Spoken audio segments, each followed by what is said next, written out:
So this is what we have in here. It looks like we're going to cook.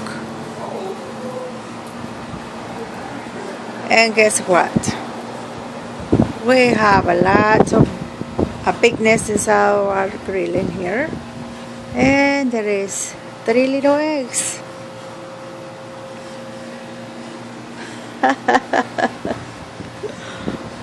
It's crazy. Damn birdies. Couldn't find a better place to build a nest, huh?